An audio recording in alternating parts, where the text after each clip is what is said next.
Tuberculosis. Manejo del paciente en clínica. La tuberculosis es una enfermedad infecciosa causada por un grupo de bacterias del orden Actinomycetales de la familia Mycobacteriaceae. ¿Sabías que la Organización Mundial de la Salud informa que 1/3 de la población mundial está infectada por el Mycobacterium tuberculosis? Es sabido que factores como la desnutrición, el alcoholismo, las adicciones, las afecciones de la respuesta inmunológica e incluso las condiciones deficientes de vivienda influyen en el desarrollo de la enfermedad tuberculosa. Es de particular importancia la relación simbiótica con el VIH-Sida, debido a que ambas son enfermedades que se impulsan mutuamente. La tuberculosis es la enfermedad infecciosa por la que fallece el mayor número de personas que viven con VIH en el mundo, y el VIH activa la tuberculosis latente de una persona infectada. Prevención y protección en establecimiento de salud. Identificar oportunamente a las personas con sintomatología respiratoria en salas de espera y servicios de urgencias antes de ingresar a hospitalización. Priorización y separación de sintomáticos respiratorios a nivel ambulatorio y de hospitalización.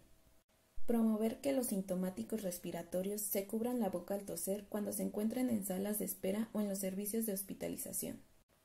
Medidas de protección ambiental. Reubicar el mobiliario de los consultorios aprovechando la iluminación y la ventilación natural, así como maximizar esta última. Para evitar la transmisión de tuberculosis en áreas de alto riesgo de los establecimientos de salud, como salas de espera, cuartos de aislamiento, entre otros, se debe de contar con extractores o sistemas de ventilación mecánica centralizada que aseguren 12 recambios de aire por hora y presión negativa. Medidas de protección respiratoria.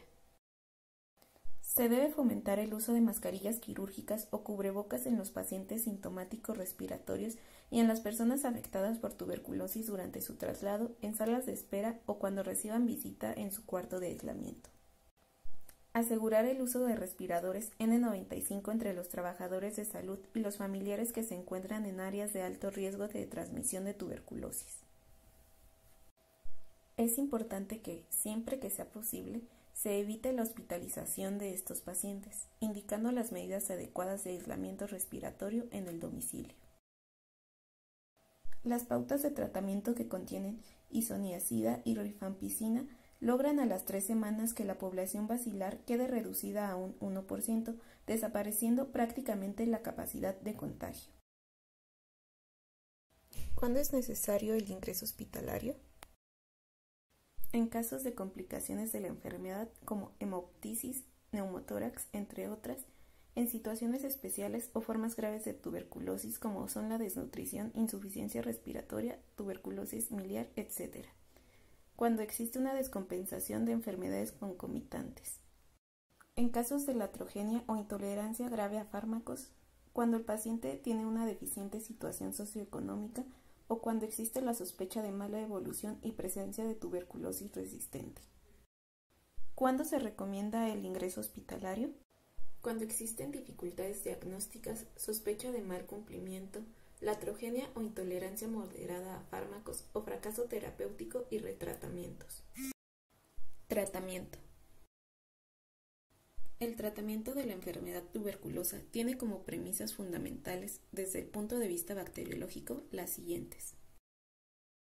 Es preciso asociar varios fármacos para prevenir la aparición de resistencias. Toda monoterapia real o encubierta llevará ineludiblemente al fracaso y a la selección de resistencias. El tratamiento tiene que ser prolongado para evitar la recidiva, en base a las distintas velocidades de crecimiento de las poblaciones basilares coexistentes. La mala cumplimentación o el abandono del tratamiento favorece la aparición de resistencias. Antes de iniciar el tratamiento para TBC, debemos clasificar al paciente dentro de alguna de las siguientes situaciones. Caso inicial. Nunca ha recibido tratamiento o lo ha realizado de forma correcta durante menos de un mes. Tratamiento con pauta estándar. Abandono. Interrupción del tratamiento por un periodo superior a 7 días en la fase de inducción o un mes en la fase de consolidación. En caso de abandono, se deben realizar nuevos cultivos. Si estos nuevos cultivos son positivos, se debe reiniciar el tratamiento con la misma pauta. Si son negativos, se debe acabar el tratamiento anterior. Si ha pasado más de un año desde el abandono del tratamiento y los cultivos son negativos, se debe realizar seguimiento bacteriológico durante un año más, sin tratamiento, reiniciándolo si algún cultivo es positivo. Recaída. Aparecen 2 o más cultivos positivos consecutivos en un paciente que había completado el esquema terapéutico establecido y dado de alta por curación. Cuando el paciente ha realizado correctamente el tratamiento, no suele haber resistencias y pueden reinstaurarse la misma pauta de tratamiento previa con una duración más prolongada. Fracaso terapéutico. Cultivos positivos hasta el 4.º mes sin descenso significativo del número de colonias, o bien cuando aparecen 2 cultivos positivos tras 2 cultivos negativos consecutivos con número creciente de colonias. Supone resistencia a los fármacos empleados. Realizaremos retratamiento en todos aquellos pacientes que cumplan criterios de fracaso terapéutico. El retratamiento debe realizarse en centros especializados y por personal especializado, ya que se tienen que utilizar fármacos de segundo nivel, con menor actividad antibacilar y mayor toxicidad. Los fármacos para el retratamiento de la tuberculosis se clasifican en 2 grupos en función de su eficacia, potencia y efectos tóxicos. Fármacos de primera línea, de elección para el tratamiento de casos iniciales.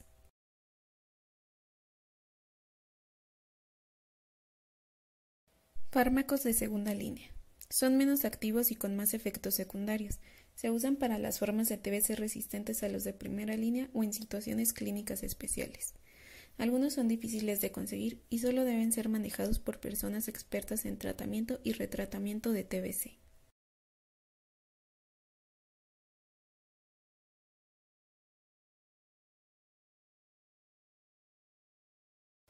En España, la tasa de resistencias primarias a isoniazida está por debajo del 5%, por lo que se recomienda de entrada un esquema de tratamiento de 6 meses de duración, los 2 primeros meses con 3 o 4 fármacos y posteriormente 4 meses más con 2 fármacos.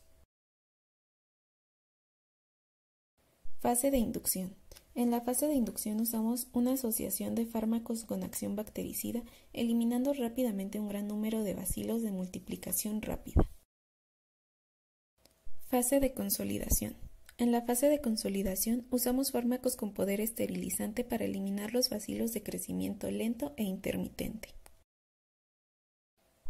La pauta de tratamiento recomendada para casos iniciales de TBC pulmonar consiste en la asociación de isoniazida, rifampicina y paracinamida durante los 2 primeros meses y posteriormente continuación con isoniazida y rifampicina durante 4 meses más hasta completar 6 meses de tratamiento.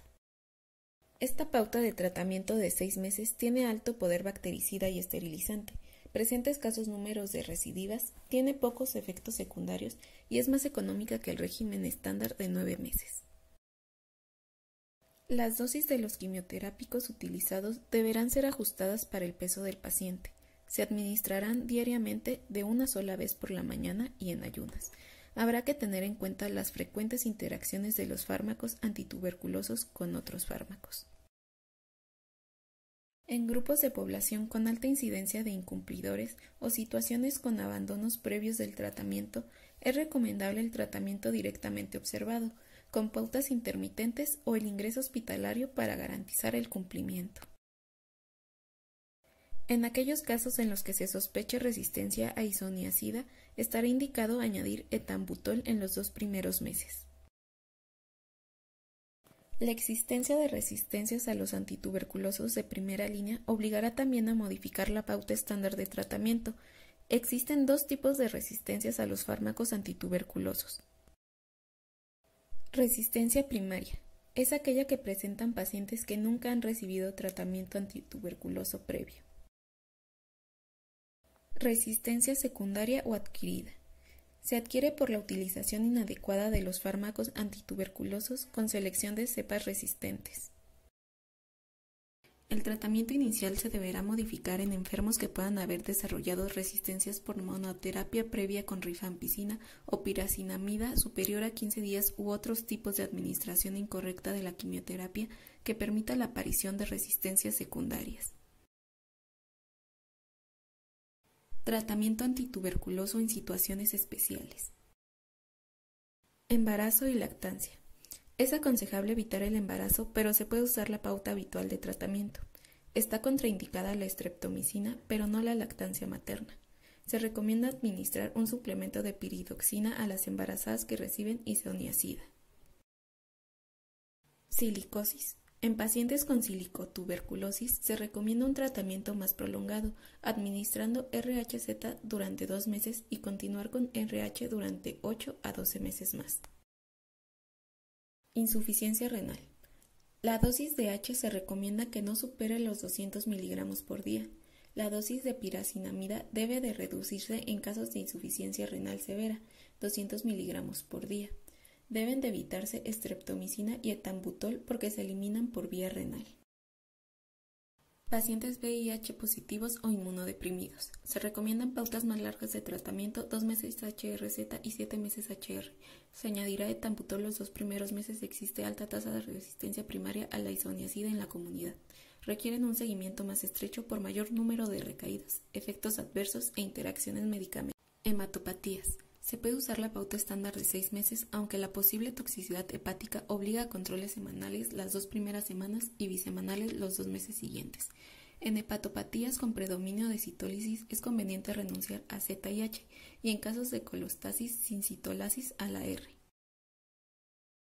Corticoides. El tratamiento con corticoides solo se debe valorar en 3 situaciones: TBC meningea, TBC miliar con estado tóxico y en la TBC pericardia con el fin de disminuir el riesgo de pericarditis constrictiva.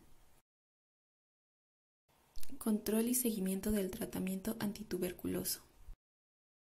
Se realizarán controles radiológicos solo en el 2º y 6º mes de tratamiento, teniendo en cuenta que la mejoría radiológica es mucho más lenta que la mejoría clínica.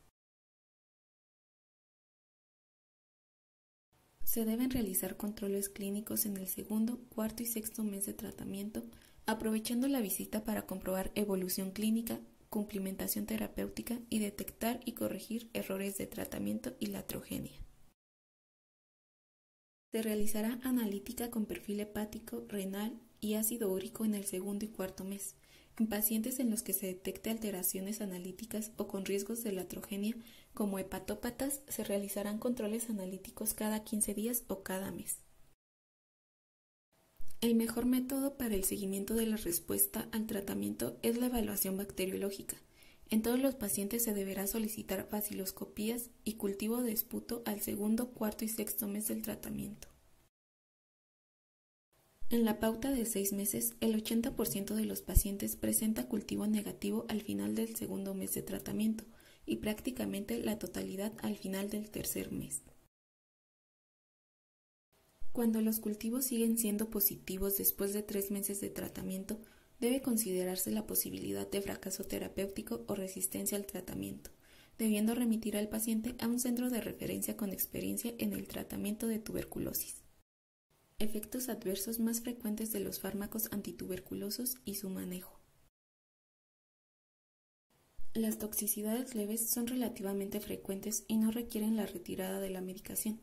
Las formas graves obligan a retirar fármacos o modificar el esquema de tratamiento. Hepatotoxicidad. Es la más frecuente y potencialmente grave. Si predomina el patrón de citólisis, los fármacos responsables suelen ser la H y o la Z, mientras que si predomina la colestasis hay que pensar en la R.